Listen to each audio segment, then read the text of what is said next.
Hello, and welcome to That Recording Podcast, the podcast of conversations inspired by all things analog recording. I am your host, Joe Montague, also known as... Are you that Beatles drums guy off Instagram? All you need is drums. Yes, that is me. And each episode, I'll speak with a different guest from all avenues of the recording world. You can expect discussions on everything from the mentality and philosophy of recording right down to the nerdy gear talk and everything in between. With guests ranging from industry legends to current music producers, engineers, musicians, and gear manufacturers. If you're like me and share my enthusiasm for hearing their stories and learning from their experiences, then this is the podcast for you. Don't forget to hit subscribe on your podcast player so you never miss an episode. And if you enjoy this, please leave a rating and a review wherever you're listening. Obviously, 5 stars, please. And it really helps to grow the love for analog recording and helps me attract a variety of different guests. Thanks for listening and enjoy the show!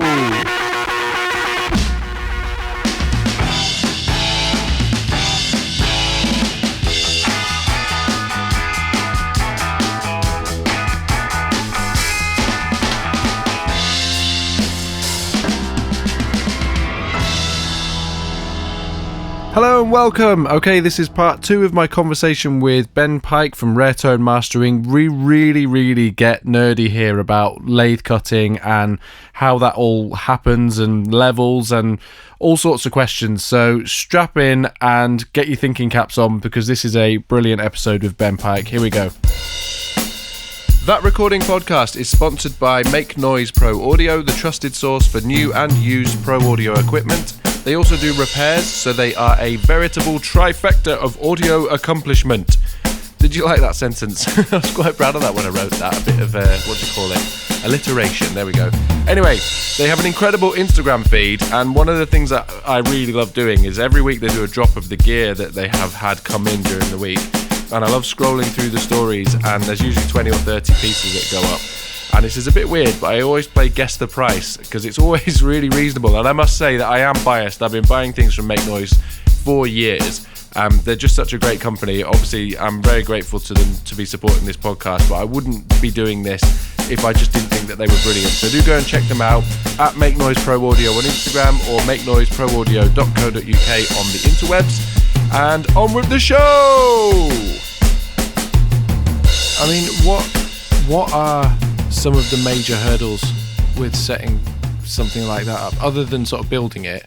Yeah, so just to sort of run through what I view as the practicalities of it. So in an uneducated idea of it. So you set your machine up, you got your cutting arm, and then you get your first blank, and you think, right, off we go then.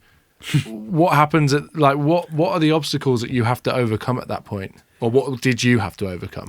Yeah, well, I guess the first thing is actually getting the motors running at the right speed, because these are 50s American machines, so there's the voltage conversion, but then there's also the frequency conversion, because the power is running at a different frequency over here as it does in the States. So there's that kit, and if you don't get that right, the platter, which the record sits on, will turn at the wrong speed, you won't know that unless you're able to measure the platter speed. So you have to figure out how to measure the platter speed and then do all that. So there's the whole just the motor thing. It was a couple of months of figuring stuff out. How do you measure the platter speed? You can, there's a couple of ways, but now you can actually get an app on your phone. What? So you plonk your phone on your platter and it will tell you what the speed is, wow. Which is pretty cool. I mean, very handy. Yeah, as if that exists. Yeah. And is that specifically for records? Yeah, it's for turntables. Wow, yeah. That's so cool. Yeah. I mean, other than that, is it just some sort of actual tool that you buy and put it on, or? Yeah, you can buy what's called a stroboscope, which is like just a piece of a circle of card which has squares around the edge, and they will, as it's spinning, they should appear to stay still under a LED light. Mm-hmm. So you can put that on and check it visually that way. Cool. So you've got your motor running and you're at your correct speed, which is for mean, you've got 3 machines now, but if we're talking, so your first machine was a long player. Yeah. So 33 and a third. Yeah. So you've got your platter running at 33 and a third. Yeah. And then you get, where you're at now, what's the next sort of stumbling block? So I guess it's a bit of a combination of getting the blank record sorted, and there's lots that can affect the cutting of a record. So you have to use some anti-static liquid to prevent static build-up on the surface of the record. And then there's stuff like the temperature of the room, the humidity of the room, the temperature of the disc, that can all affect how it cuts. So you could do everything exactly the same one day, and if the room is hotter or more humid, you might get problems with cutting the next day. And what sort of problems would occur from something like that, for example? Yeah, so when you actually start the cut and the cutting stylus is cutting into your blank record, there's the piece that gets cut away, which we call swarf, is like, it's literally as thick as a record groove, about a hair. It looks like a hair, and that should get sucked into a vacuum system, which I'll get to in a minute, which is a whole I big love this problem so in itself. much. Yeah. I really like this. This to me is what this podcast is all about. Like, I'm just having a great time here chatting with you about all this stuff, and I'm thinking, well, if I'm enjoying this, then the people listening to this must be enjoying this. Yeah, hopefully, yeah. So the swarf, that's the bit that gets cut away. If there's a lot of static in the room or it's humid, it can actually sort of ball up and sort of tangle up. It should be like, if you imagine just one long hair, Yeah. and that will get sucked up nice and easily. But if it starts twisting and balling up, it can actually get caught around the cutting stylus, and then that will make the cutting stylus not be able to cut the groove properly. Yeah. So, and that can happen quite easily. So it's getting all your room stuff and the heat and stuff is actually fairly important. But once you've got that, hopefully the swarf is acting in the way it should, so that your cutting stylus can cut into the records nicely. And then I guess it's about the cutting head, and the position of the cutting head, the depth of the cutting stylus, and all that sort of stuff, which again takes quite a lot of experimentation with. And does that change?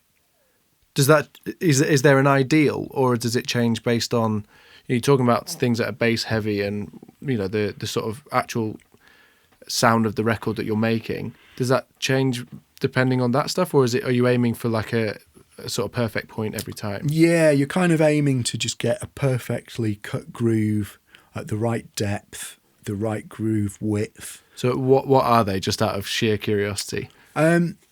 Well, it depends if you're cutting plastic blanks or lacquers. Okay. And the groove depth you have, the groove width and depth are directly linked. So if you imagine the cutting stylus is a diamond tip, so it's kind of a triangle pointing downwards. So, and when you say diamond, it literally is diamond. Yeah. So it's tiny, microscopic. You can just about see it with your naked eye if you look close, but the actual diamond tip is very, very small. So that's in a V shape, and so as you cut, as you go deeper, the groove gets wider. So you have a bit of play there, so you can get there is an ideal sort of, or a rough width of it's measured in microns, which is like 0.001 to 5 of a millimeter. Okay. So it's been a while since I've measured these, but I think off the top of my head, it's about 5 microns is a good cutting width. I mean, I have no idea whether you're. I mean, I can't even picture what 5 microns looks like, so I'll just be like, "Yep." Yeah. So I mean, imagine a record and try and pick out a single groove, and it's they're pretty thin. So, Mad. So there's that to which you can adjust the sort of up and down play of the cutting head. But then there's also the angle of the cutting stylus as well. So some lathes and cutting heads require a complete 90-degree angle. So the diamond is vertical and the record is, if you imagine the record's completely flat, the diamond is completely vertical. Mm-hmm. But some actually want a few degrees of lean. Okay. So that's a separate setting on your lathe where you adjust the angle of the cutting head. Yeah. So you've got the depth, the width, and then the angle as well. And that can affect the sound. Okay. So different brands of lathes. Yeah, and different cutting heads. Yeah. Is it just the effect of sound is kind of a personal preference thing? Is that, or is it, because presumably it doesn't affect the sound so much that it's like one is distinctly better than the other, or is that? It can actually cause hiss and background noise if the stylus isn't cutting at the right angle. So some cutting heads are set up to have the stylus cut at a certain angle. So is an angled stylus? Is it just sort of personal preference, or does it make no difference? You know, like you're going to get good results on an angled, a machine that cuts at an angle versus a machine that cuts at a right angle. You're going to get good results on both. Yeah, exactly. Yeah. Okay, cool. It's just how that particular machine and thing it has been made to be set up. There's no one that's better, and it's only a couple of degrees anyway. Okay. Different. Yeah, okay, So it's all these microscopic kind of adjustments. Then in terms of just thinking about the groove itself, what's the actual parameters of the valley, if you like,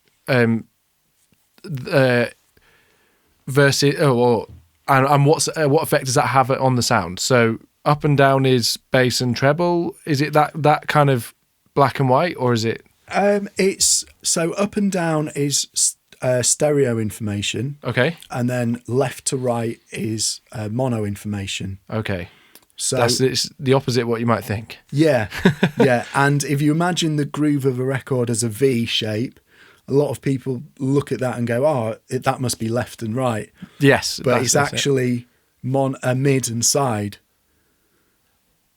Okay, so one side is mid and one side is side. Yeah. Oh man. So in phase and out of phase. Yeah, this is playing with my brain now. All right, okay. I think it's probably a bit easier to see, I can visually see, because there's a clip going around Facebook that I've seen. It's a reel. Is that ironic, the fact it's called a reel? But anyway, it's somebody zooming straight into like the groove of a vinyl. Yeah. It looks incredible. Like, we've seen that, and I'm sure I've seen it on, the whatever Made in the Factory on Discovery Channel when I was a kid or whatever. Yeah. So I can sort of picture it visually in my mind's eye, but it's completely skew-if to how I've realised I use a lot of these like English words like skew-if. I'm sure Americans won't know what that is, but anyway, it's completely at odds with where my brain would think. So, but obviously there's no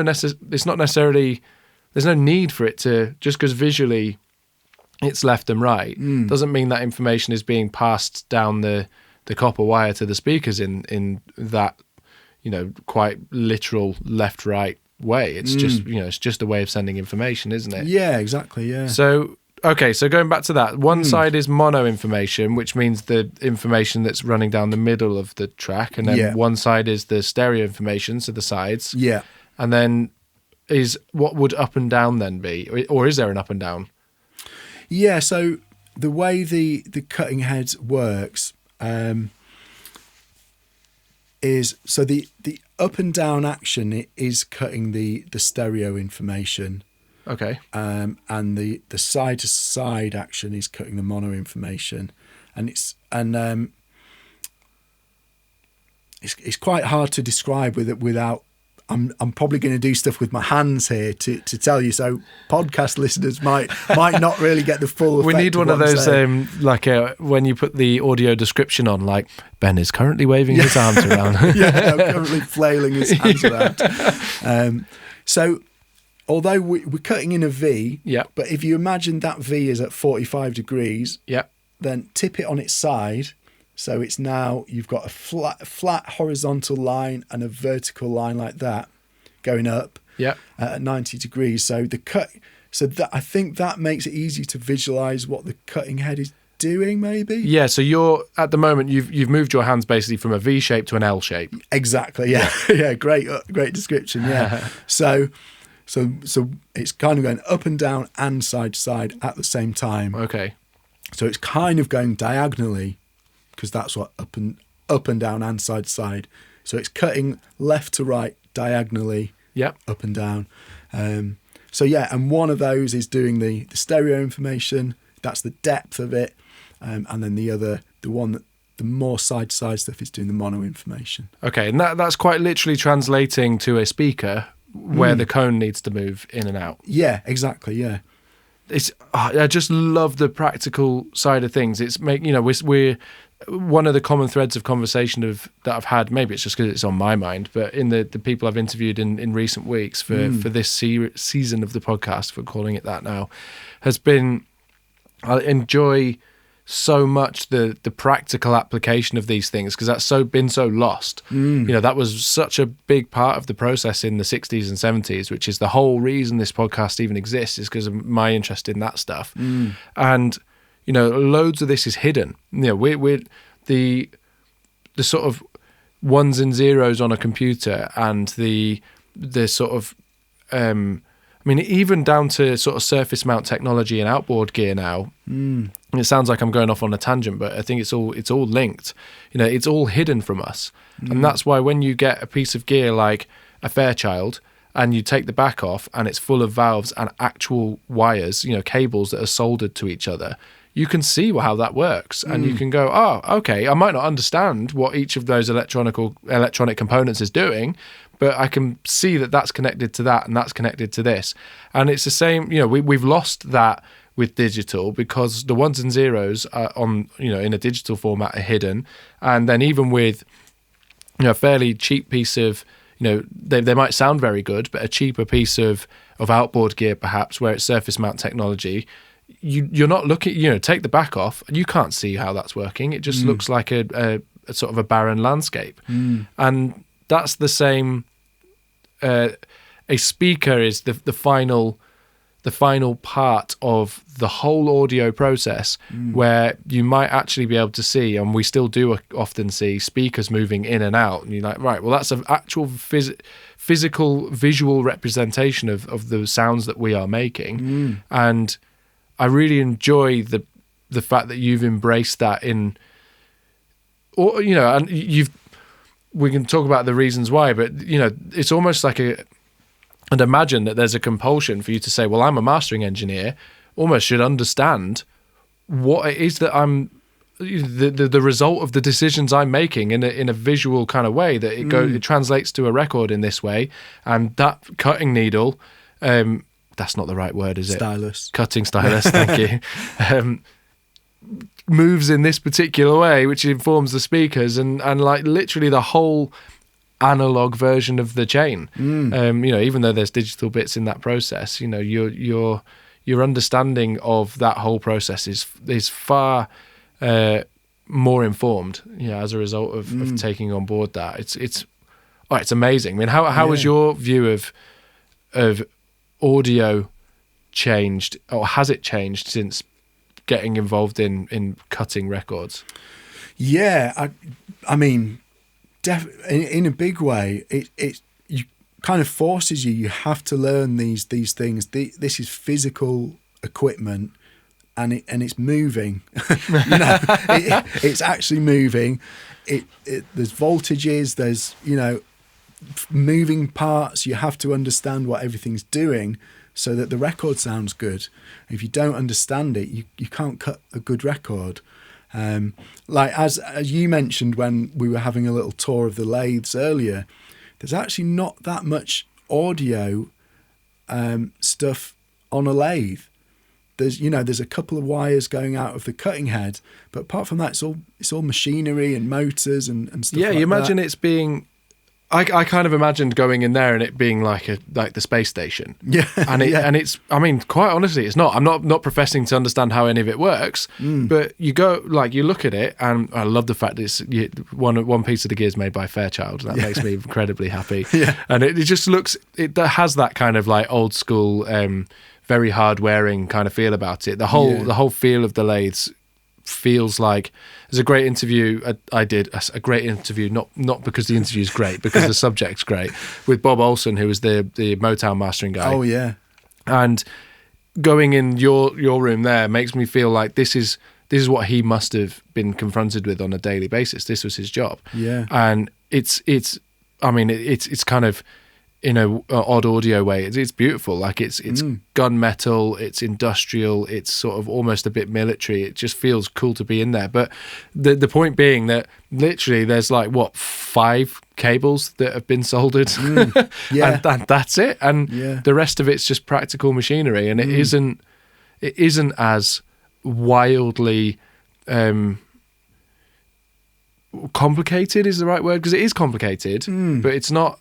I imagined it being a lot more sort of convoluted is probably a better word, like a lot of different things that I was just like, whoa, I'm completely overwhelmed with information here. And I was like, oh, is this it? Like, okay, I mean, I can kind of practically understand this, if once you've explained it to me. Yeah. I think you've hit the nail on the head. It's with the complication thing, it is incredibly complex, but every part of the lathe is something that can be turned, or there's a screw or a fixture that you can move with your hand to adjust the setting. So in that way, you can actually understand it quite easily. If turning this thing does this and turning that bit does that, and it's even though that the whole process is very complex, what a lathe does and how it gets that information onto a record.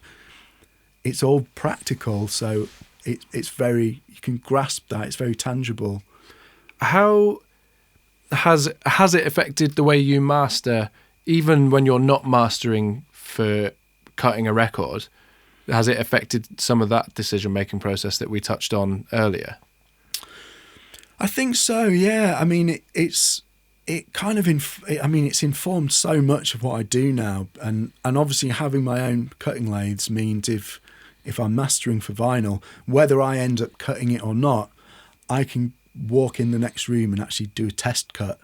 And if I'm not sure, I can cut it and then be sure. Yeah. I can go, well, actually, yeah, that did work, or no, let's try something else. And it's really, really led me to get into the nuances of how stuff sounds on vinyl, of mastering for vinyl, and like the importance of the attack times for your dynamic settings, for instance, which plays a huge role in the way something sounds on a record. I think anyway. Well, so unpack that for us. Like, what do you mean? Like in terms of the nitty gritty that I'd love to hear about. What could you try and explain that? Yeah. So if you're using compression, the attack and release times of the compression play a big part in the dynamics. How much of the signal gets through the compressor, how much of it is is actually compressed. Yeah. And on vinyl, like, dynamics are a huge part of the sound, and they actually add a lot of perceived volume. So you can have those attack times if they're, for instance, if the attack is a bit too fast and it's grabbing a bit too much of the initial attack of a drum or dynamics or something, can sound like a record has a bit of a blanket over it. It's a bit dull, a bit muted. But if you back that off and let the initial burst of the dynamics through a little bit more, then that can really add a lot of life and energy to a master and make a big difference when it's played back off a record. So is there a huge difference between something that you've mastered? So if you're mastering the final WAV file you end up with as a master that you're then going to translate to a vinyl record, is is there a difference in sound there between the two? If I was to play, if I was to listen to your WAV file that you sent to the cutting lathe versus the one that's coming off the cutting lathe, is there going to be a difference there based on the sound that the like actual record itself and the cutting lathe is imparted? Well, we're always aiming for it to be as close as possible to the vinyl master. So that's the aim. There's certain things that the physical limitations of vinyl will affect. So we have to be really careful with high frequencies and sibilance. Any fast high frequencies can burn out a cutter head. And the same with the low end as well. There might be times when we do have to, you do a great sounding master, it sounds great, but actually we'll cut it and the bass is a bit too much, or it's making the cutting styles modulate too much. So we'll reduce that. But we're aiming to cut as close to the mastered audio file as possible. And does the cut affect the sound? You know, in a way like, say, tape does, for example. You know, we know that when you run something through tape, it sounds quite different, and it can sound very different. I suppose what I'm kind of wondering is, when you're kind of doing your mastering, I know you're thinking of the practicalities of if you increase bass too much, the needle will jump around too much, and that's probably the kind of very surface level understanding that a lot of us have about how audio affects a needle. But are you thinking like, right, I'm gonna, you know, just this is just a random example that is almost certainly not true, but you might say, well, I'm gonna undercut the high end EQ because I know that playing off a record's going to add a little bit of EQ. And are you kind of making adjustments on the master stage that are then going to be for things that are happening during the production stage? Yeah, I get what you're saying. Yeah, not really. I'm trying to just make sure that the master will be able to be cut as it is. Yeah. Okay. So because the cutting heads can't handle that high end, I'll roll off the super high frequencies a little bit.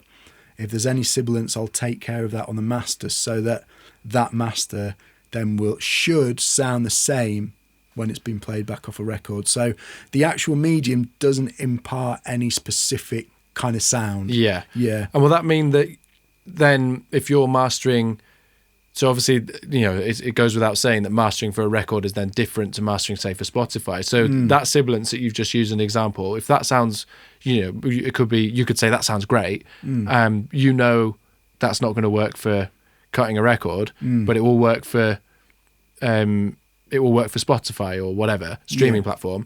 And so then will you call it like a 95% master set, so you're doing all of the bits that we discussed at the beginning of the episode, and then you go, right, okay, this is going to sound great for streaming, I'm going to have to make these couple of adjustments because I know that this will have an effect on cutting a record. Then you go through and do all of your kind of adjustments for a medium. Yeah, exactly. Yeah.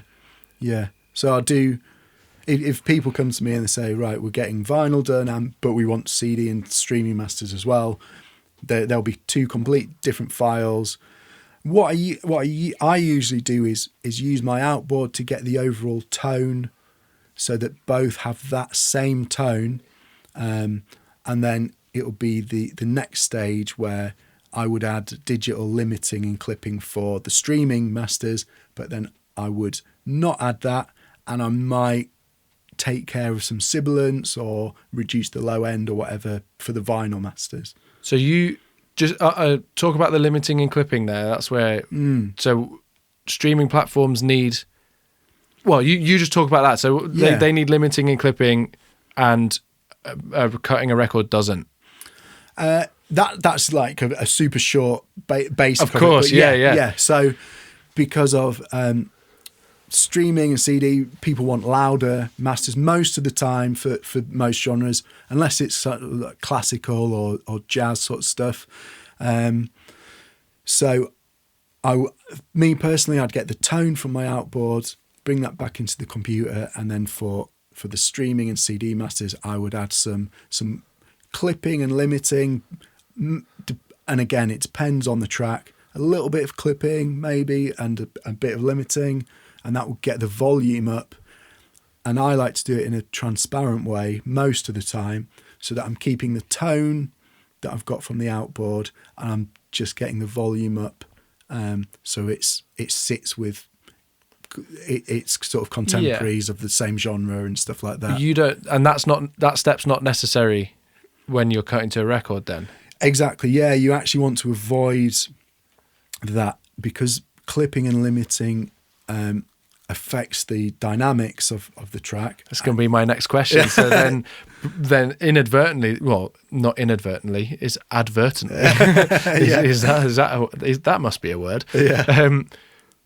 Streaming doesn't have the level of dynamics, which we kind of all we all kind of know. We're told this. Yeah. But we've kind of come to it via a journey now, and that's even more interesting. So cutting a record has a more dynamic listening experience. Yeah. Oh yeah, very much so. Yeah. And that's one reason why some people prefer vinyl, and they say, oh, it sounds so good. It's not because of the actual disc that you're holding that has a sound. It's because the audio has to be done in a way that preserves the original recordings a lot closer. Brilliant. I love it. Like, it's like we knew that answer already. Yeah, but hearing it kind of spelled out by that journey of conversation that we've just been on is like, wow, like that's it. I mean, if we don't all rush out and buy a record collection now, then that's amazing. Yeah, and in fact, I've started. You mentioned this on your episode that I listened to. You started a TikTok account. Yeah, I've started one where I mainly talk. It's usually when I'm in the cutting room cutting records. I'll make a little TikTok.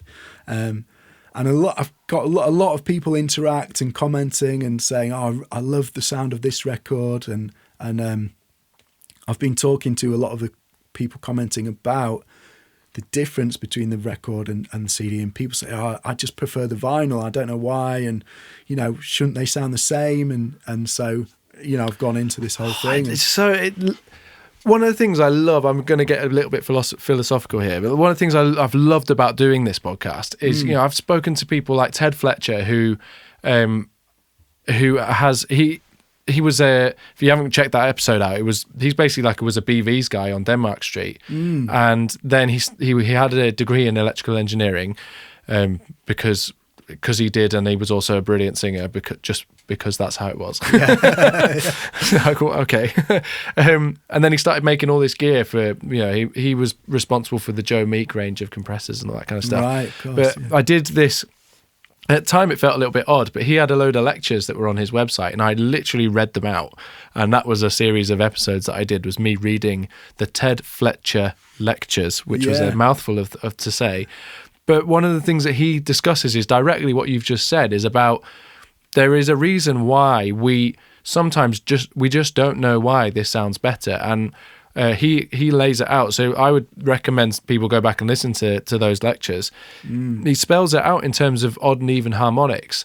And it's so easy to just almost dismiss everybody who's into vinyl records as a hipster and like, well, it's just a trend, isn't it? Well, it's a trend that's persisted for a long time, and there's a reason why it's persisting, and there is some truth in the idea of, well, it just feels better to me. Can't explain why.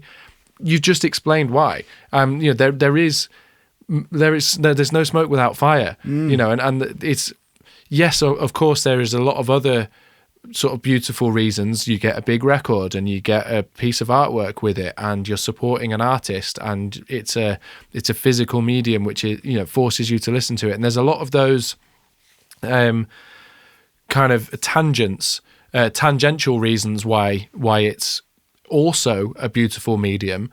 But there is a very, very practical reason at the heart of it, which is that it's more dynamic and it's not as tiresome to listen to. How many times have we all sat on trains or aeroplanes and listened to Spotify for 2 hours and you feel exhausted.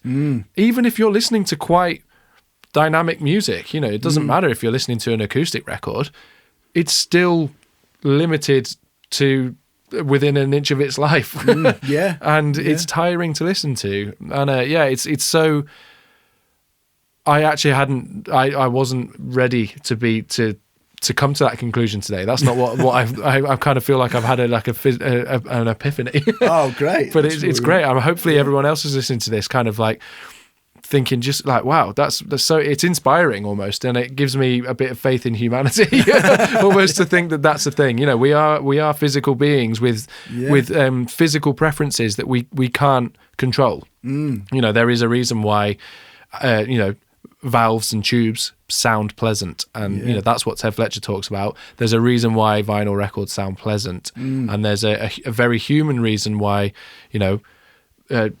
drummers and musicians, and drummers are musicians, and physical mix engineers and this sort the mastering engineers. I mean, there's a reason why all these things do exist and have persisted to exist, and it's lovely to have come to that conclusion through a process of conversation. And I guess it goes back to the beginning of the conversation.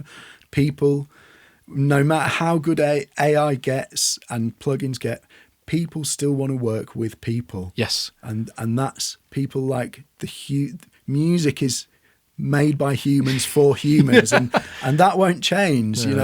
Technology will get as good as it gets, but people will still want to sit around a campfire with an acoustic guitar, and people will still want to talk to someone on the phone or in person, and people still want to hold a record in their hands. Yeah, absolutely. It's why, we're going off on a slight one here, but it's why voice memos. I know voice memos are annoying to some people, but I use them all the time with artists I work with, and I'm a good communicator with my voice, and sometimes I'm a bad communicator with text message. And there's a reason why we all thought, text messages are so efficient, and they're really efficient, and they're great to use. But also sometimes sending somebody a 4-minute voice memo with some extra information in it that probably isn't needed, but is more human. We've sort of come back round to a almost on the phone style of working in that respect, and it doesn't. There's a place for everything.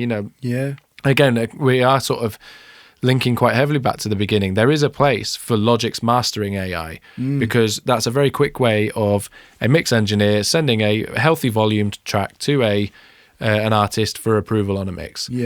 That doesn't mean that that's as good as a final product that you can get, but it has a place. Logic Drummer, from my perspective, has a place. I feel like I'm almost justifying we are still valid. But no, they do. They genuinely do have a place. I'm not concerned about Logic Drummer or AI at all. It's a great tool. I love the fact that artists don't have to write with a drum machine that plays a loop anymore. They can actually have some kind of, albeit vaguely dynamic performance from an AI drummer before it gets sent to me, and that's can only be a positive thing for music making. It's exactly the same thing with what you've just described. I'm kind of interested to finish off. I don't know if this is interesting to anybody else, but there's obviously you're cutting.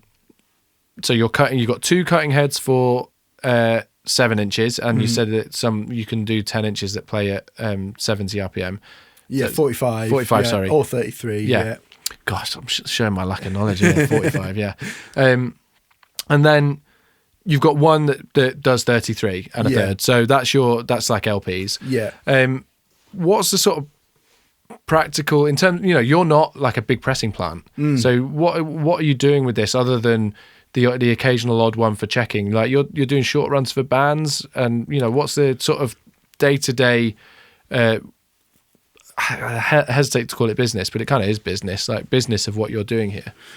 So we could do another hour on the differences, the pressing plants and that sort of stuff, but essentially what I do is cut short runs of records for independent artists, labels and DJs, and because I have the lathes, I have the ability to cut 1 record or 5 or 10 or 20. The only I guess, I I say problem, but it's not quite the right word. But the limitation is that I cut everything in real time. So I can't do 500 records because that would take me forever.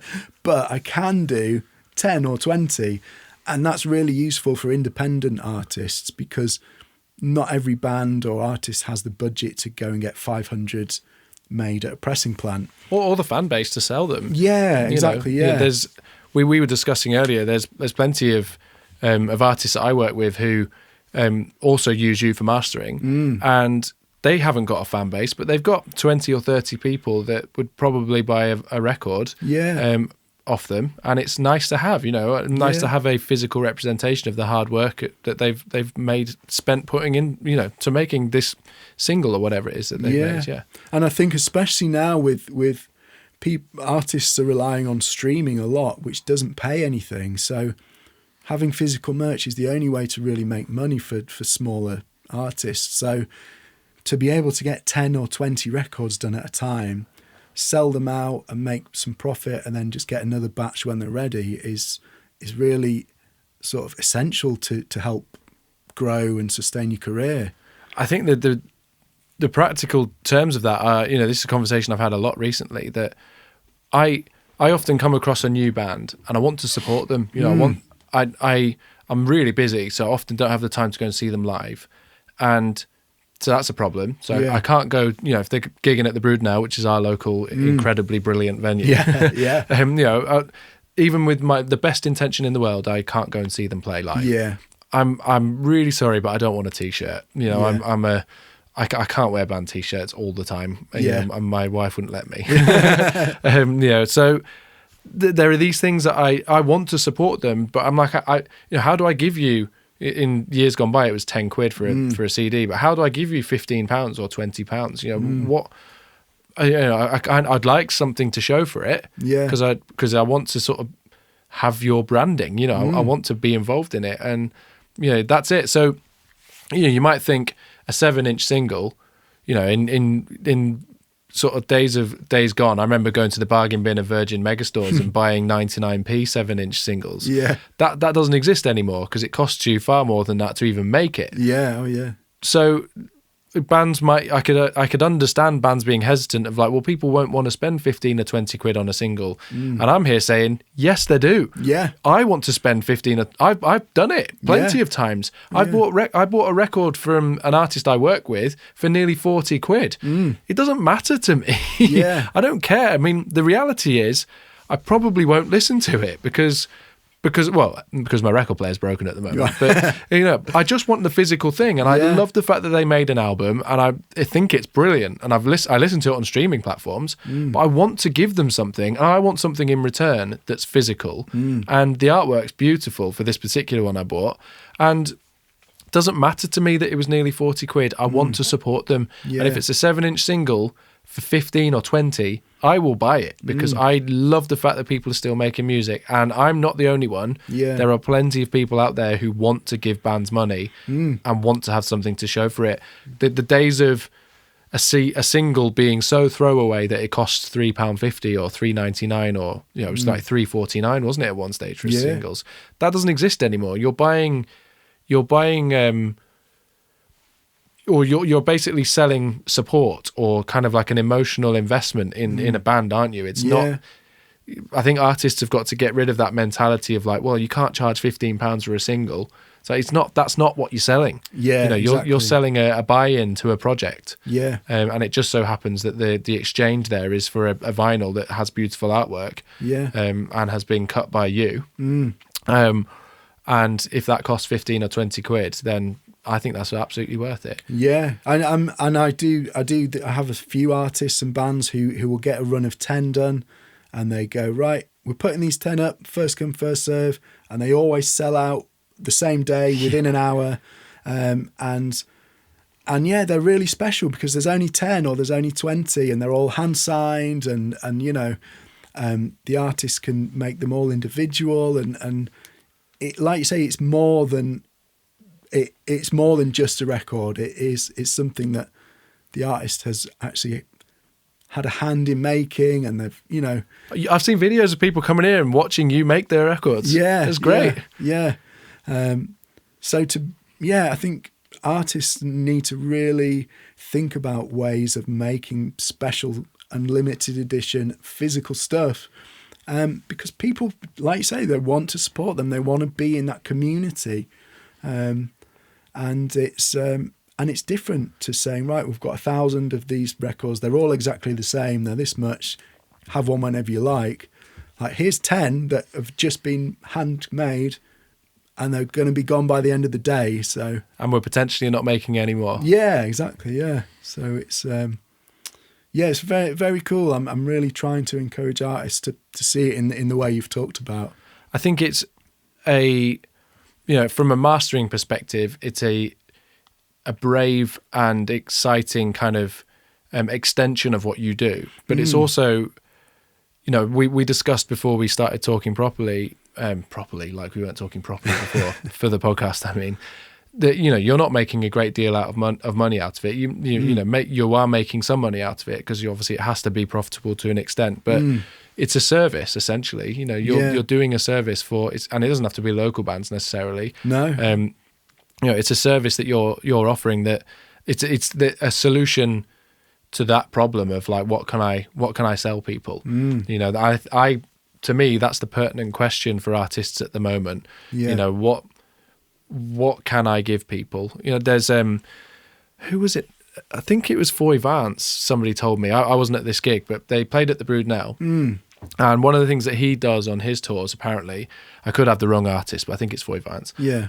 Took Polaroids of himself on stage or backstage at that gig. Yeah. So in the Brood Now Social Club. Right. Signed them and sold them for a £5. Right. And to me, that's a great shout. Yeah. Like, I would have bought one of them, stuck it up on my little pinboard at the studio and been like, I went to see Foy Vance, and this is a picture of him having a sandwich off the rider in backstage or whatever. And like, that's fun. That's a great idea. Yeah. And it's a similar thing that he has, maybe he makes 20 Polaroids that night, and he sells them all for a £5 and makes £100, which we all know goes quite a long way in touring. And it's the same thing with you. Like, it's you've found a solution which is an expensive thing for you to do. It's no small investment getting this there. And I think it's commendable that you're even trying to make this service available for people to use.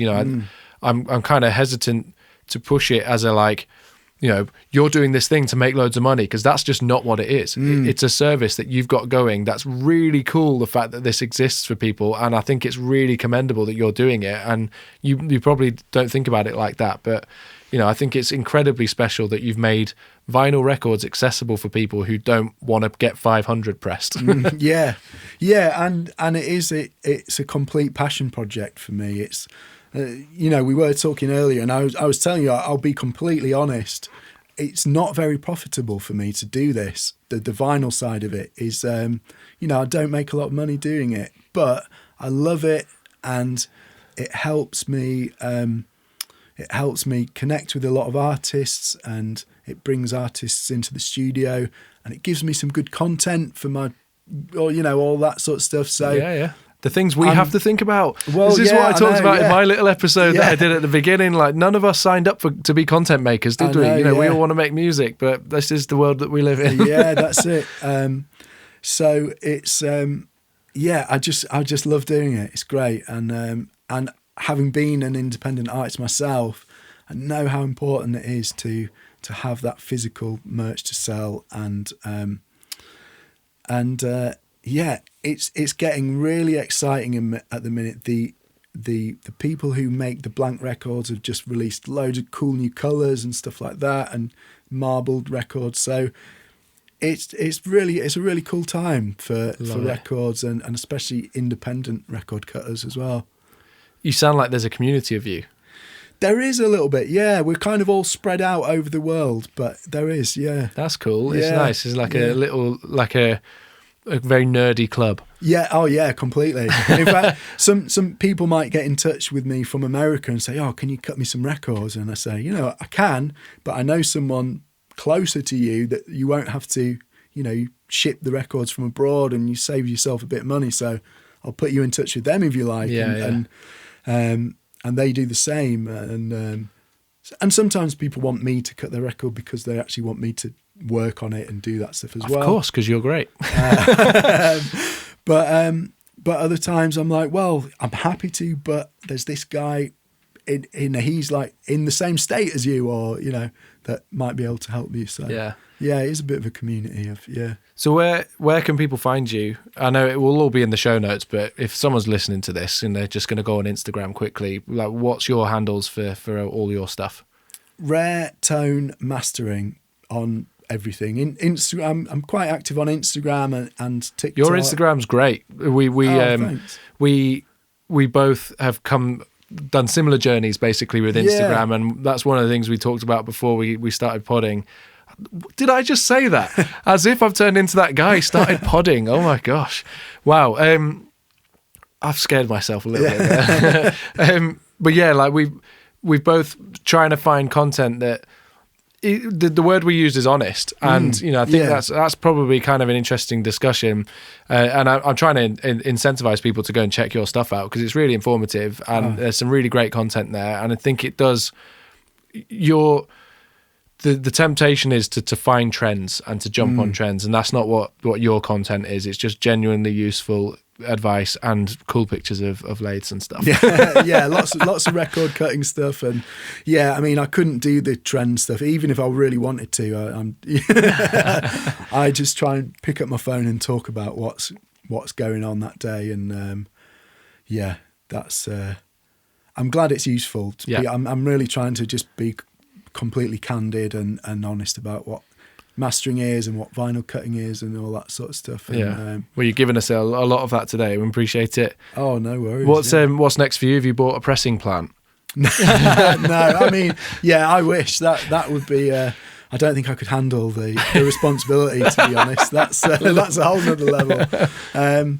But no, I'm kind of just I've got some cool projects on at the minute. Some very cool records. I'm sort of always working with some really interesting artists and independent labels, and I've had a lot of people get in touch recently. My last couple of posts on TikTok have gone a bit crazy, so I've had a big influx of people who want to talk about records. So I'm trying to just keeping the diary balanced between mastering and cutting records and not take on too much of that, and sort of balance work and life. And I've kind of worked really super hard this last couple of years and not really taken many days off and stuff, so I'm at a stage when I'm trying to find a bit of balance, but you and me both. That's another episode as well. that's a different podcast. I think so. I think that's probably there needs to be like a support group podcast for people who like little self-employed businesses doing what we do, where we can discuss the practical ways of making livings and having a life. It's hard. I mean, I'm very lucky that I love what I do, and I spend a lot of time in my studio. Just more of the same, really. Lots of records and mastering, and exciting time, man. I appreciate you talking to us. Thank you for being so like indulging my interest in kind of asking what may seem like stupid or unexplainable questions, but I think people will really have enjoyed that because I did, and that's my gauge. Is if I enjoyed it, then hopefully somebody else out there does too. Oh, great! It's been great chatting, and as always, I love the podcast, and I'm a big fan anyway, so it's great that it's back. And you live 25 minutes from me. Your studio is 25 minutes from me, so it's brilliant. It's been a good excuse to actually catch up. We've been meaning to have a coffee for so long, and then Thank you so much for listening to That Recording Podcast today. I'll be back next week with more conversation all about analog recording. And for now, don't forget to hit subscribe, and please do share the podcast with friends or anyone else you think is as nerdy about recording as we are. If you'd like to follow me on socials, you can find the podcast on Insta at That Recording Podcast. For my adventures in Ringo nerdery and all things Beatles drums, it's at All You Need Is Drums. And if you're just curious about my work and recording and maybe the odd picture of me having a beer or hanging out with my wife and kids, it's at Joe Montague Drums. And in other exciting news, I have a TikTok. I don't really know what TikTok does or is, but my wife says I need to have it and it's cool, and I should tell you about it. So there we are. Follow me on TikTok. Don't be a stranger, and see you next week. Goodbye!